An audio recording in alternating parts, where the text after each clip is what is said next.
Ayan, ito kasi pambayad natin ng big, ayan o, pure gold. Dapat kahapon to, hindi dumating si pure gold kahapon. Ito yun. Nasa ano na yung bill natin, nasa 15,616. Ito. And then ito ay sa bigas. Ang total naman ng babayaran natin ng bigas ngayong araw na to ay 11,280 pesos. Bali ano, 10 na sako na 25 kilos, and then yung tigpa 5 kilos na ano, tigpa 5 kilos na yung ano siya, limang tigpa 5 kilos. Ayan, 11,000. Ito yung sa bigas, ito yung sa pure gold. Dapat pure gold talaga kahapon pa to, but ewan, di ko alam kung bakit dumating. Tapos yung order dito sa kabila dumating naman, sa akin hindi. Diba? Ang daming pera, no?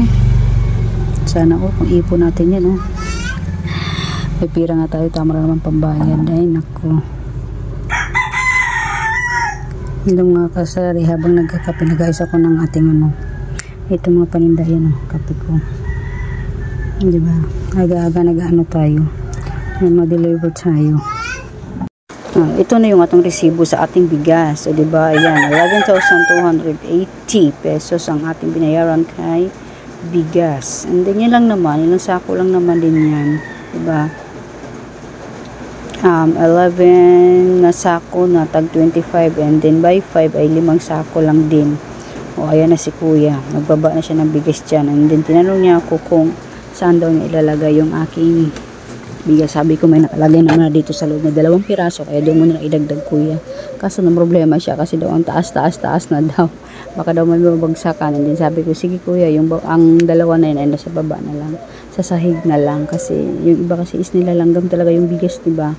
Kaya minsan ay yung ano, binibili ko yung tawag nito ay yung chok, baygon na chok. Yan, epektibo talaga yung baygon na chok. Kahit mahal siya, pero epektibo ang baygon sa mga langgam talaga. Kaya di na talaga sila babalik-balik talaga na ano. Kaya yun, yung baygon chok na binili ko para sa ano dito sa bahay.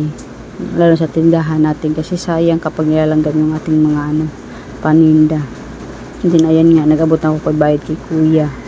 Binibilang niya kung talagang tama bang binigay ko sa kanya. Kasi alam niya na, kahit naman tayo, nagbibilang tayo kung tama or kulang ang ating binayad, diba?